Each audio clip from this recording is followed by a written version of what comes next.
allergic ako sa mga politiko ngayon. So, consider lang nila ako.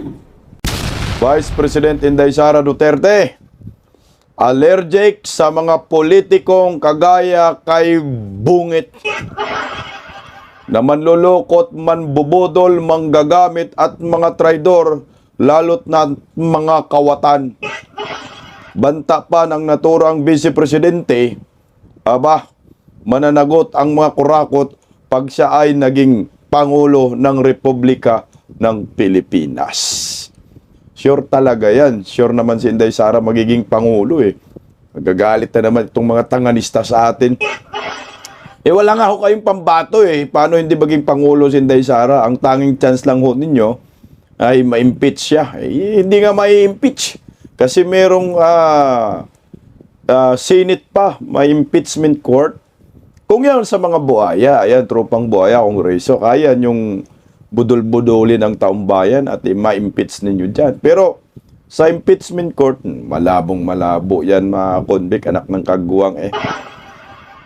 Ito, Kingdom of Jesus Christ, bali-balitang aagawin ng gobyernong nakangiwi ang panga.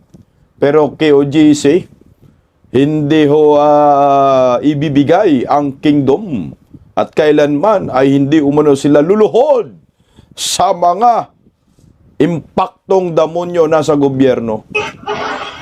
Kawawa naman doon si Pastor Apollo Sikibuloy at KOJC. Alam nyo, sa lahat po ng supporters ni former President Duterte, ang tanging kinawawa po ay ang KOJC.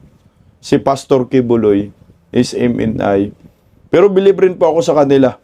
Nakatayo pa rin at lumalaban hanggang ngayon. At hindi po nila ibibigay ang pinaghirapan nila at dugot pawis mula noon hanggang ngayon. Lalo na po yung kingdom na mayroong 85,000 seating capacity. Abay, gago na, oh. Sila naghirap, si Bangag makinabang, lo nyonyor. Ang kapal ng mukha ninyo, baka nga kasi naubos na yung mali-malitang pera, tsaka yung kaba ng bayan naubos na, kaya pinagtripan naman ang kayamanan at kaharian ng KOJC na sa pamumuno ni Pastor Apollo Sikibuloy, anak ng kamuti, na yan ay pinaghirapan po nila. Hindi po yan pera ng taong bayan, yung kung anong meron ang KOJC ngayon. Dugot pawis po yan, pinaghirapan ng milyon-milyong miyembro ng KOJC, tapos ngayon pinagtripan. Magandang gabi po sa ating lahat. Pa-like po muna, pa-share, pa-subscribe, at pakipindot po ang inyong notification bell para lagi po kayong updated sa ating mga video. Parang awa nyo na, awards. At Bisdak Historiador, suportahan po natin. Malay natin, mag-live ako dyan bukas. Pangalawang YouTube channel po natin. Okay, pag-usapan po muna natin si Vice President Inday Sara. Lalo na po yung tanong sa kanya na kung yung mga politikong pulpul na nanggigipit sa kanya ay babalikan ba niya at magtanim ba siya ng sama ng loob. At kumbaga sa Bisaya ba, magkayugot ba, magkayugot. Ano yun sa Tagalog? Parang magtanim nga ng sama ng loob. Hindi daw si Inday Sara magtatanim personal eh. Pero mananagot daw sila sa taong bayan. Pero bago ang lahat, pakinggan po muna natin ang napakagandang Vice Presidente na malapit na magiging Presidente ng Republika ng Pilipinas. Ang kanyang talumpati, narito magtalumpati nyo, awards. Oh.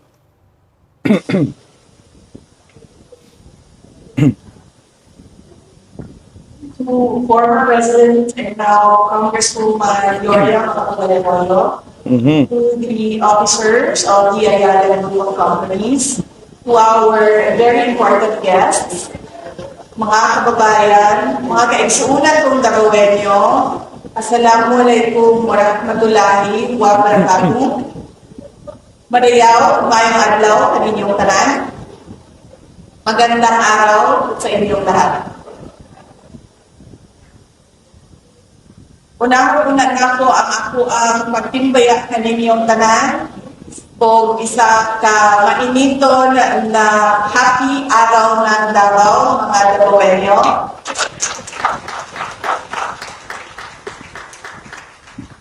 O ang amuang pagpasalamat sa inyong pagsuporta sa 90th anniversary celebration sa Office of the Vice President sa amuang pop-up exhibit karon o sa amuang book signing kauban si former President Gloria Macapagal-Arroyo. Daghang kayong salamat.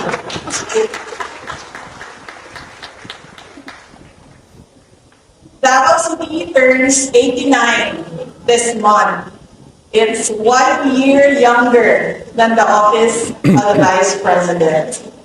The City Hall marks 89 years of service. And today, the Office of the Vice President brings its 90th anniversary commemorative book and pop-up exhibit for the Davaoenos. 3 milestones in one afternoon. Here in Mindanao, where history has never learned to arrive one thing at a time. For decades, the Vice Presidency was misread, set aside, kept in reserve, treated as proximity to power rather than power itself. The assumption was that standing one heartbeat from the presidency is a position of waiting, not of purpose.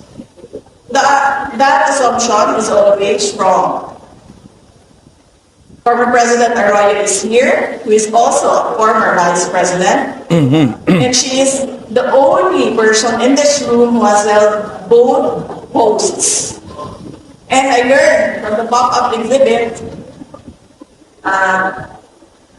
your father and you are the only 2 individuals in our country that held both the VP and President positions. See, may natutunan tayo sa... Kasi si Diosdado, Never busy. of that before, na bilangin, pero I learned that it's only 2 Filipinos. For her, succession was not hypothetical. The line was called, and she answered. Her presence today is not ceremonial. It is testimony. An exhibit about public service should be placed where the public actually is. I thank the management of Ayala Malls for opening this space. Alongside our private sector partners, we are bringing extraordinary to 90 locations across the archipelago, bringing history to Filipinos. This exhibit and the book, first in line, are the permanent records of 14 leaders who held the Republic together. They were not, 14 lang kasi yung hindi pa tapos yung pinaka-15. Hindi natin alam kung ma-impeach siya o hindi. So hindi pa tapos ang kwento niya. They were not Laban always lang. celebrated, but they were always necessary. To the young people holding the books today, you are not here by accident.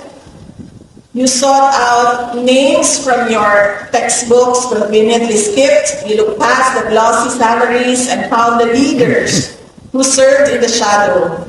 Those who did the heavy lifting of the Republic without the benefit of applause.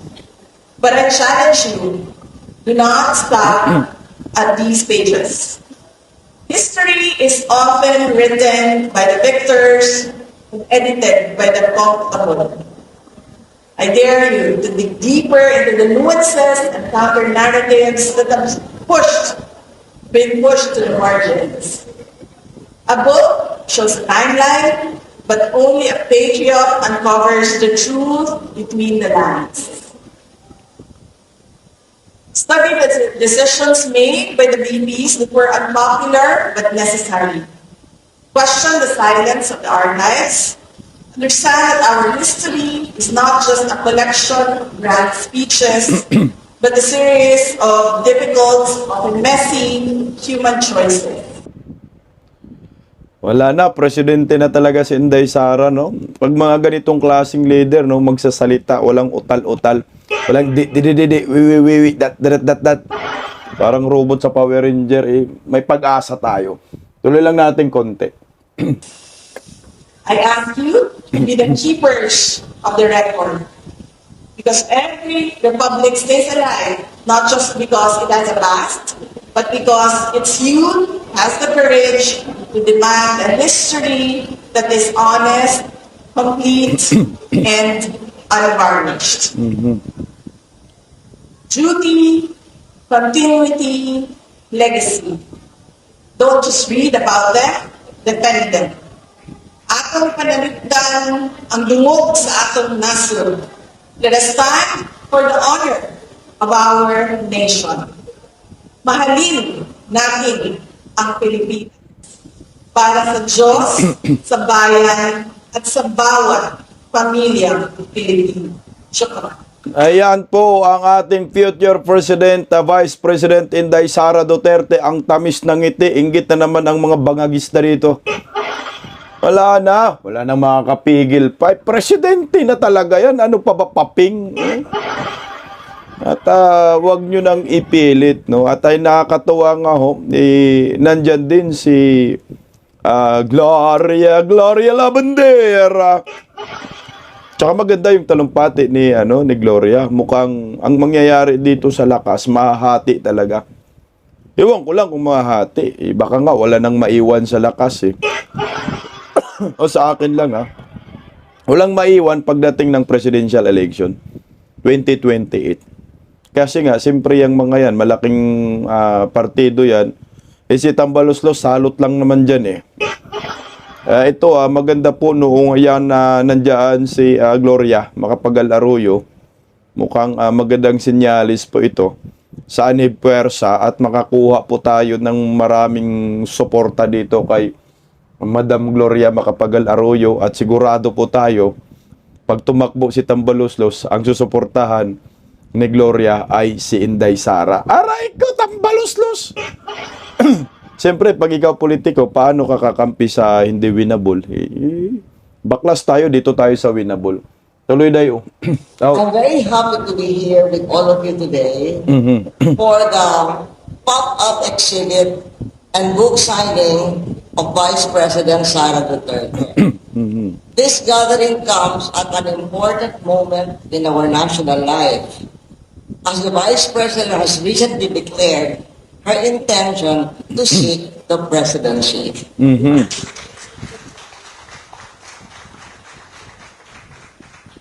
Such announcements are always significant, not only for the individual concerned, but for our democracy. They invite reflection, conversation, and renewed engagement from our people, especially when we consider that in our country's history, 6 of our vice presidents, Sergio Osmeña, Elpidio Quirino, Carlos Garcia, Diosdado Macapagal, Joseph Estrada, and Gloria Macapagal Arroyo eventually rose to the presidency. So malamang si Vice President Inday Sara, yun na yung pang-7. Wala na kasi, sure win na yan. Kahit na sasabihin nila, masyado ka na maaga, nagsabi na sure win. Wala wala kayo talagang panglaban, mga tanganista kayo Ngayon mo si Gloria Macapagal Arroyo. Bakit nandiyan kay Inday Sara? Kasi nga, si Inday Sara, panalong-panalo na. At wala nang makalaban yan, kahit si Lene Robredo Kasi mantakin mo, binato na lahat ng mga issue kay Inday Sara. Sinasalula ng ali. Lalo nang dumarami ang kanyang mga supporters. At dinudumog lalo. Kahit anong gawin ng mga kalaban ng mga Duterte, tanggapin nyo na lang siguro Mas ngayon nga, mas maganda nga ngayon pa lang, mag-concede na kayo Mantakin mo wala pang eleksyon. Kita mo naman yung mga supporters sobra-sobra. Kasi sa kikita ko, wala na silang pinaka-pamalakasang panluloko sa bayan para mawasak ang mga Duterte. Wala na So yung mga EJK ninyo kay Tatay Digong, wala namang naniwala dyan Tapos yung confidential funds, lalo nang walang maniniwala dyan Kasi nga, selective lang kayo Si Inday Sara, inimbestigahan sa confidential funds. Samantala si Bangag, hindi inimbestigahan, anak ng kagwang Isang kalokohan di ba dapat nga, si Bangag nga dapat yung inimbestigahan, anak ng kamuti, bilyon-bilyon, taon-taon 4.5 billion, confidential funds, intel funds, anak ng kagwang, paano ginamit ni Bangag yan? Di nga niya alam magkadigmaan sa Middle East eh. Kaya nasyak pa rin ang animal eh. Yun dapat iniimbestigahan. So ngayon, no chance na, no? Wala na pa ko yung magagawa, kundi tanggapin nyo na lang ang katotohanan na si Inday Sara ay nakauna na talaga sa inyo. Kagaya po nito, no? Ang pinag-uusapan na lang talaga dito ay yung vice presidente at mga senatorial candidate eh. Sa akin lang eh.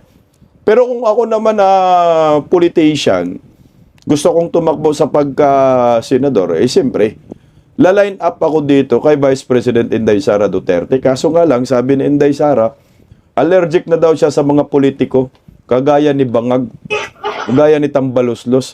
Ay putya, nakatikim ka pa naman ng budol eh, di ba? Siyempre, hinihimay-himay ni Inday Sara kung sino yung pwede niyang makasama sa 2028. Yung Vice Presidente, alam na niya, kasi nililigawan nga ho niya eh. Pero, sa ngayon, allergic si Inday sa mga traditional politician na manluloko, kagaya ni Bangag, talagang tagam ka talaga dyan da, imposible no?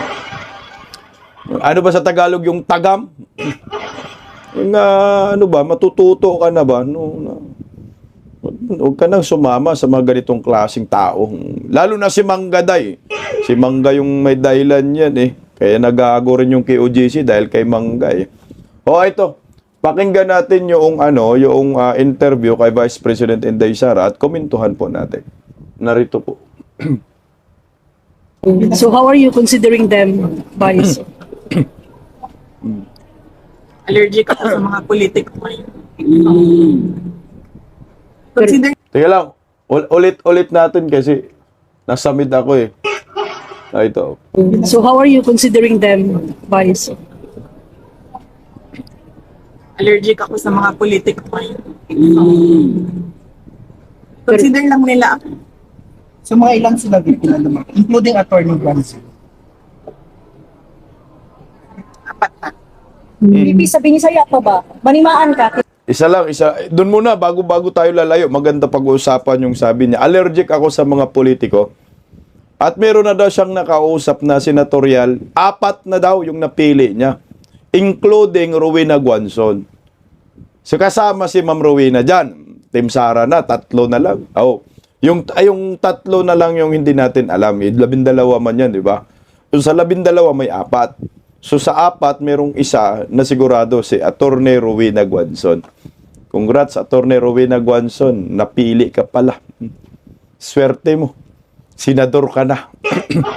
Siyempre, matik yan. Bot street tayo, mga DDS. Pag merong mga line-up, hindi pwedeng hindi line-up ni Inday Sara kasi siyempre. Allergic ako sa mga politiko. Alam nyo po, kahit naman sino, sa kalagayan ni Vice President Inday Sara Duterte, ay talagang ma-allergic ka sa kanya. Sa mga politiko. Mantakin mo yung una, yung tatay niya, no? Ayan, pinadala sa dahig. O sa ICC, kinidnap, walang due process. Di man lang nakatikim ng local court sa ating bansa. Diyan pa lang, madudurog ka na dyan eh. Pangalawa, ginagago siya. No?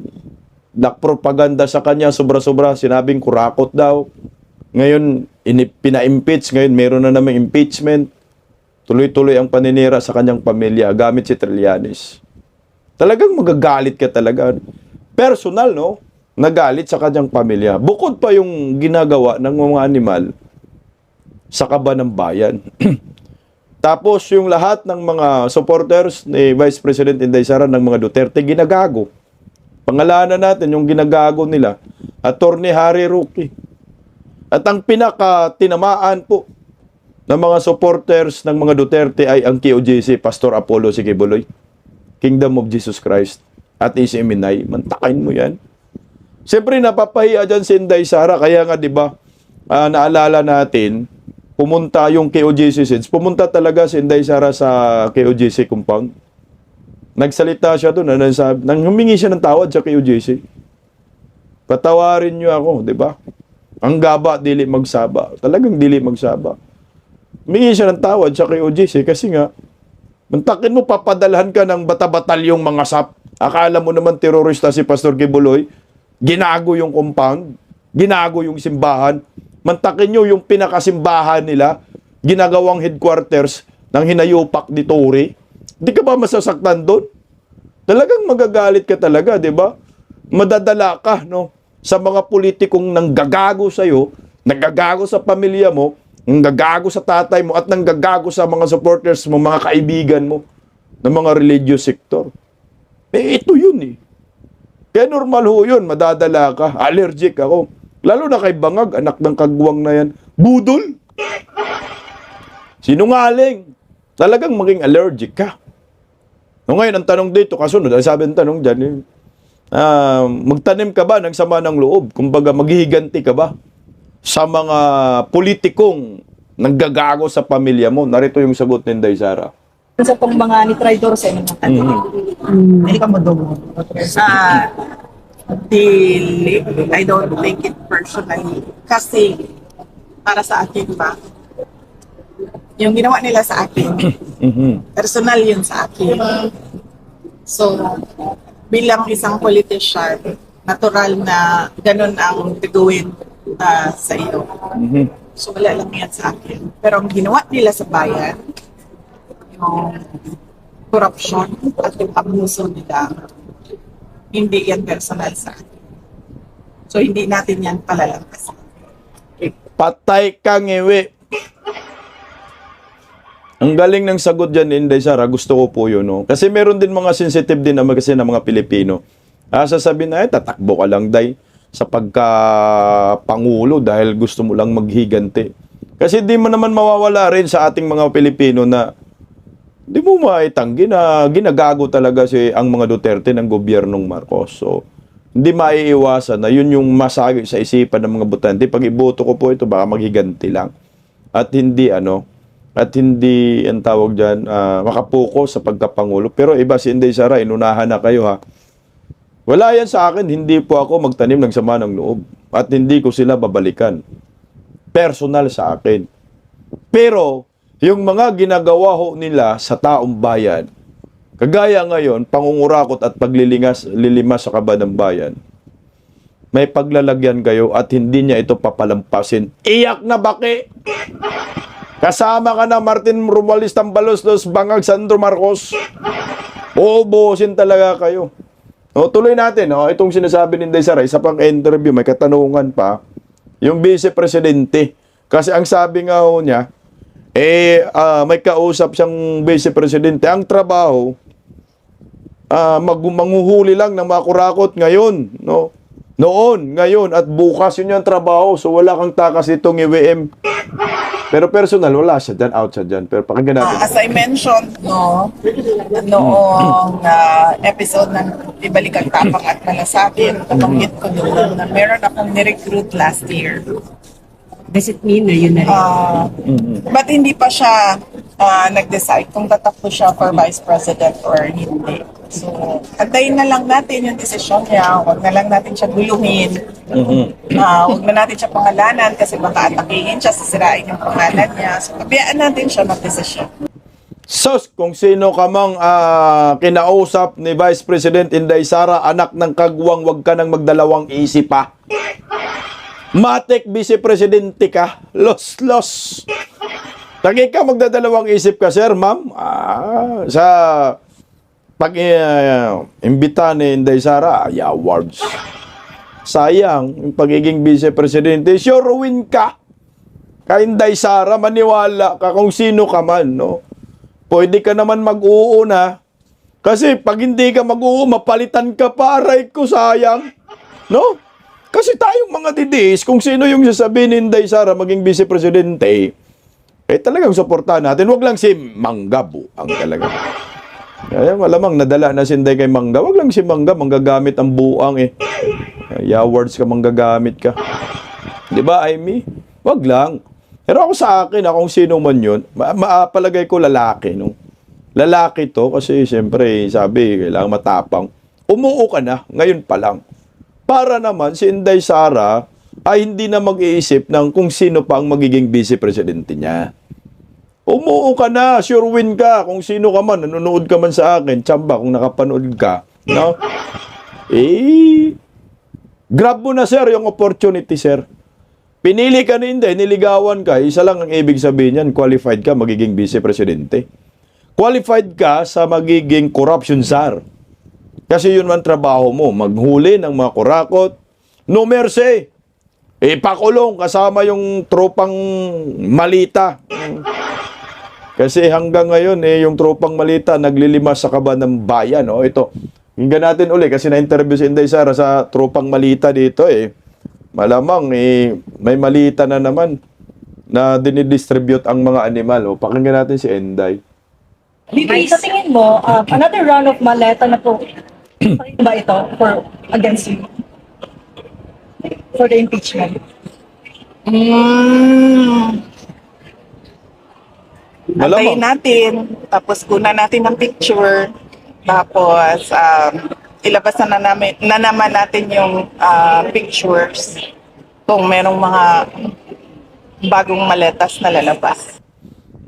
Maraming malita talaga yan nalalabas, day. Baka doble-triple na, day. King Kimbo pala, day. May 50 malita ang animal, no? Kung nagbigay pala ng malita, no, sa politiko, matik yung malita kasama na. Akala ko yung pera lang kukunin, pero yung malita talaga, ayan, nasasama na ho talaga yan. Okay to, sabi ni Inday Sara, meron na siyang 4 na senator na kukunin, no? Pero malamang itong mga 4 na senador na to, hindi to mga traditional politician. So isa na yan si Rowena Guanzon. Pero 12 ang pinag-uusapan natin dito. Kayong 4 na senador, okay na kayo kung napili kayo ni Inday, wag na kayo magdalawang isip. Pero meron isa na pwede natin gawing senador. Matalino rin, abogado. O ito, pasok. Are you running for 2028? Hindi ko alam It's too early. It's only 2026. Hintayin ko. I'm willing to wait. I don't know, but my situation is I am the national deputy spokesman of the PDP. Therefore, I am a party man. So, kung anong desisyon ng partido, as a good soldier, I will obey. You will abide and you will obey. Sabi nga dun sa tula na yung charge of the light brigade, di ba? Theirs is not to reason why. Theirs is just to do and die. Yeah.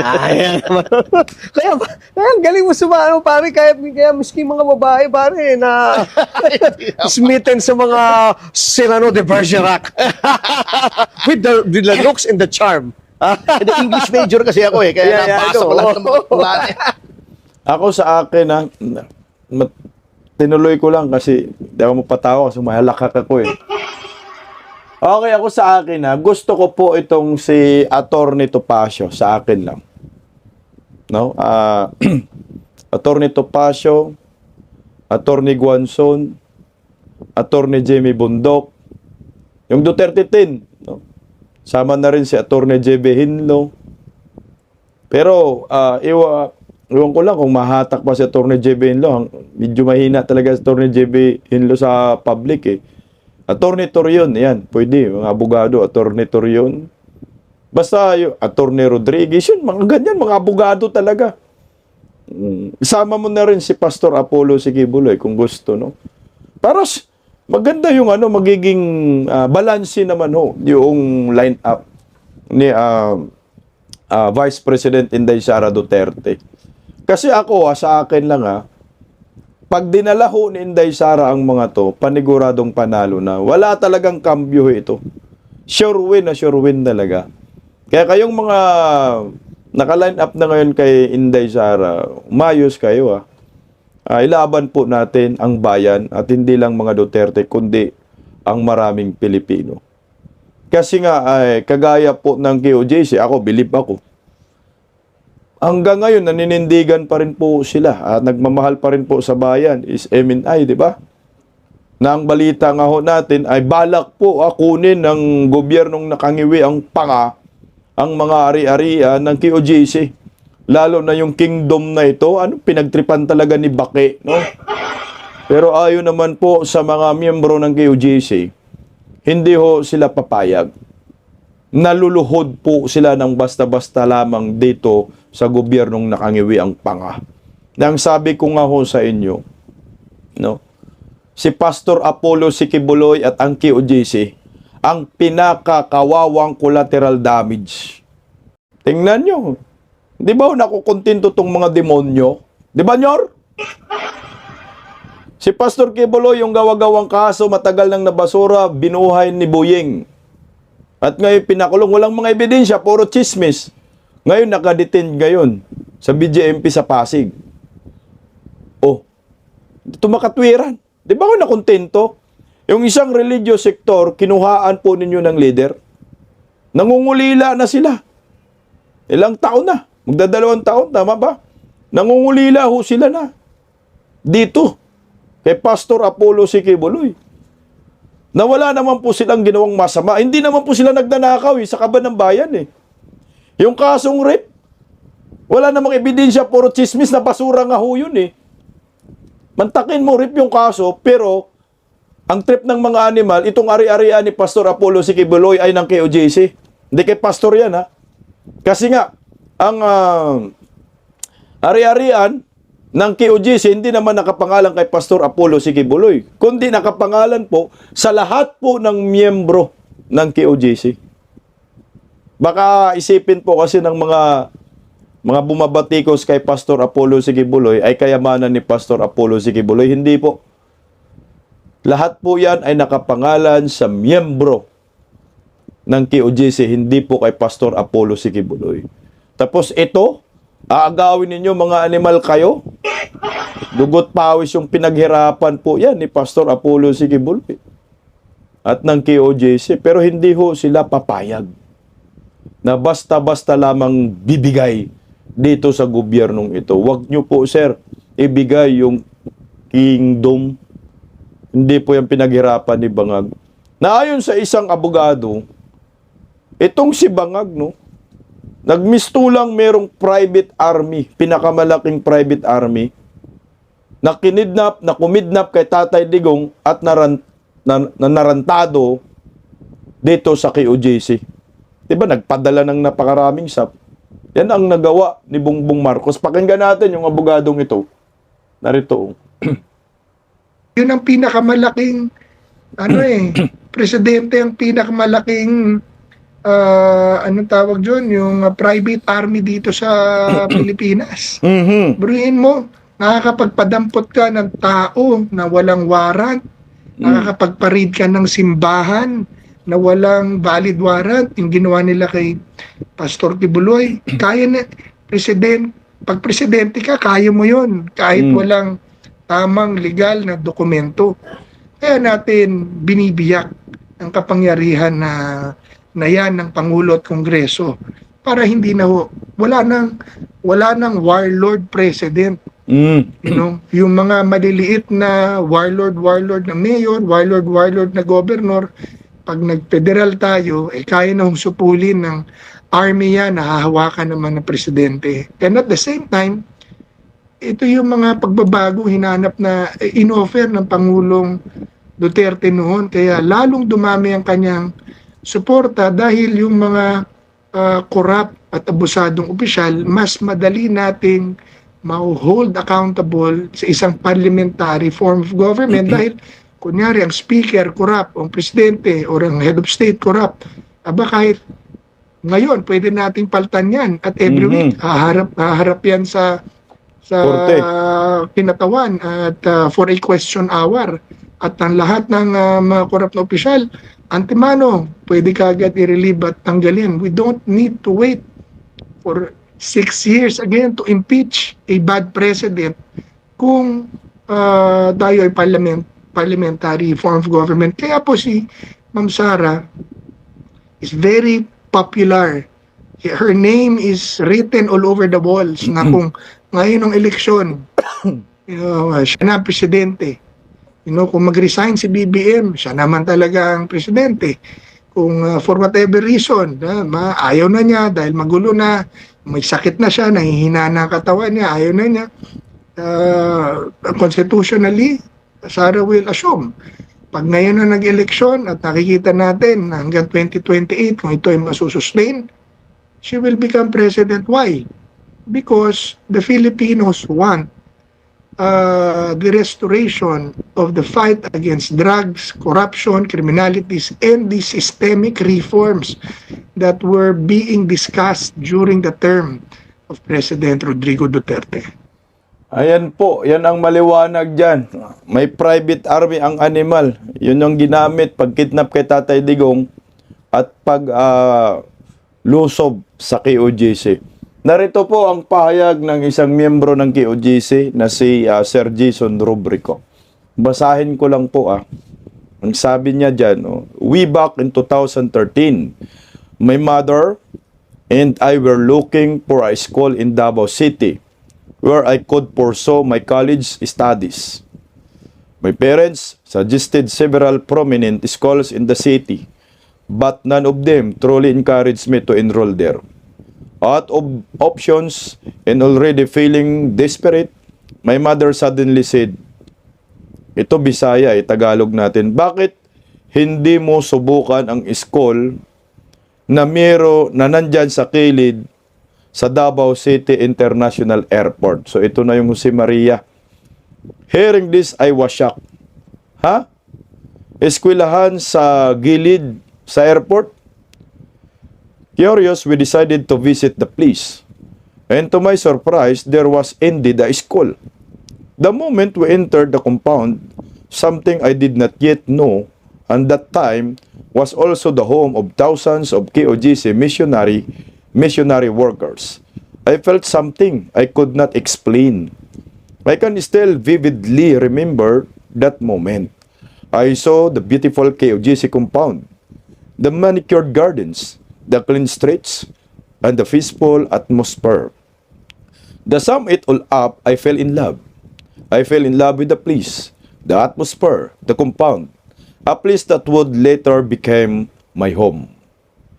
And the rest, as they say, is history.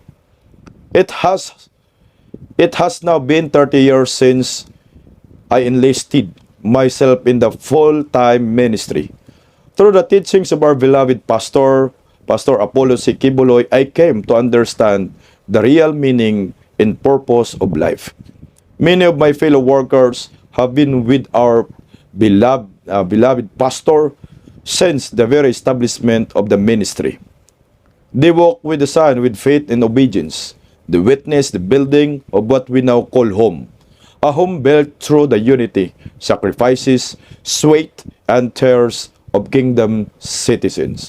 And now, it is heartbreaking for us to see that because of greed and jealousy, this heartless government is willing to do everything just to take away our homes for their own motives. They want to leave thousands of missionary workers, senior citizens, women, and children homeless. They want to take our homes as if these were built from stolen wealth, when that is clearly not the truth. Our homes were built through sacrifice, unity, and faith. The result of years of hard work and devotion from every KOJC member and missionary worker. Pero papayag ba kami na basta na lang nila itong aagawin sa amin? No! To the government, do not mistake our goodness for weakness. Remember the 16th day of KOJC Sage. Remember how you discredited these holy grounds. Remember how you trampled our freedom and our rights. We know you remember. And we are very certain that you will never forget how we, kingdom citizens, stood for us rights, stood for our homes, and stood for our beloved pastor. Kung kailangan naming gawin uli, we not hesitate. We will never be afraid to stand and even die for what is right. We will never bow down to injustice and evil schemes. Remember that. Yan po ang post ni Jason Rubrico. Ito naman po ang post ni pahayag naman po ng statement ng isa rin namang napakatalino na si Miss Hannah Jane Sancho. Ang sabi po ni Miss Hannah Jane Sancho, we forgive, but we will never forget. The whole kingdom nation and Filipinos around the world witness the persecution, fear, torment, and pain that this government inflicted on missionary workers, women, minors, and senior citizens. We are peaceful and law-abiding citizens who have lived decent lives inside the compound of the Kingdom of Jesus Christ in Davao City. Pastor Apollo Sikibuloy gave many of us hope in a life we believe reflected dignity and stability. But for 18 days, from August 24 until September 8, 2024, our comfort and peace were shattered. Our offices, homes, and personal spaces were entered. Even our most sacred place of prayer were disturbed day and night. Look at the fear that was instilled in our young women at the sight of thousands of armed policemen forcing their way into a compound. One person died during the incident. Tear gas was used against us as we stood our ground to protect our homes, our sanctuary, our heaven, and now there are calls to seize our properties. These are the properties that every kingdom citizen helped build through sacrifice, hard work, and the sweat of tears of countless faithful members. Do you think we will remain silent? We will not allow this. We will stand to defend Pastor Apollo Sikibuloy, whom we believe has been imprisoned for a crime he did not commit. We will stand for what we believe is right and for what we have worked so hard to build. Justice for Pastor Apollo Sikibuloy, justice for Kingdom Mission. Alam nyo po, nakakasama lang ng loob nakakasakit Yung ginawa ho nila kay Pastor Apollo Kibuloy at sa kay OGC, hindi po ito makatwiran. Kailangan po ito pagbayaran ng gobyernong Marcos. At naniniwala po ako mismo bilang isang Bisdak Pilipinas na there will be a day of reckoning.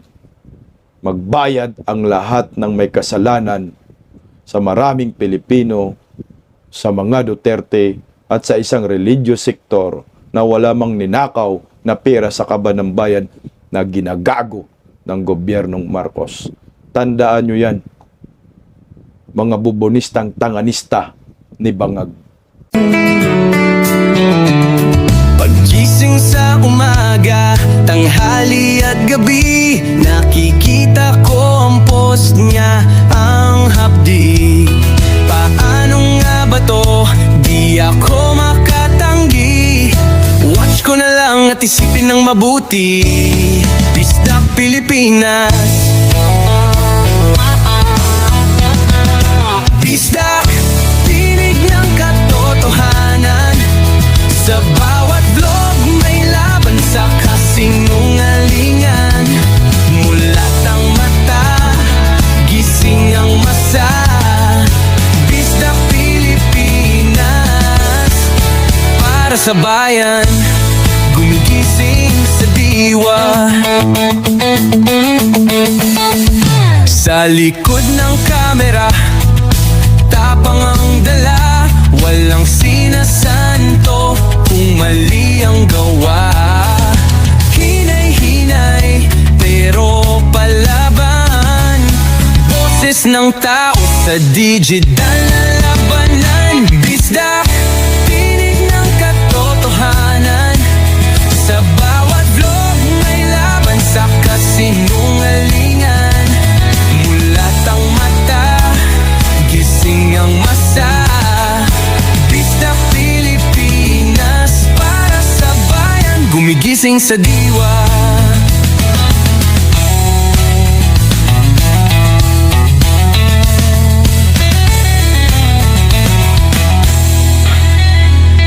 Hindi artista, hindi politiko, pero ang katotohanan, sigaw niya ay buo. Sa YouTube o Facebook man siya makita, may aral ka pa rin, may uwi sa bawat salita. Bisdak, gising sa katotohanan. Di lang kwento, kundi panawagan.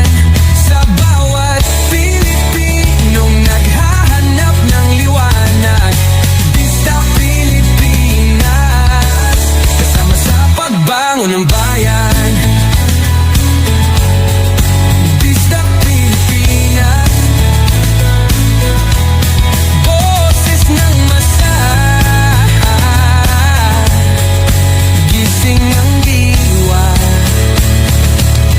vlog mo may pag-asa.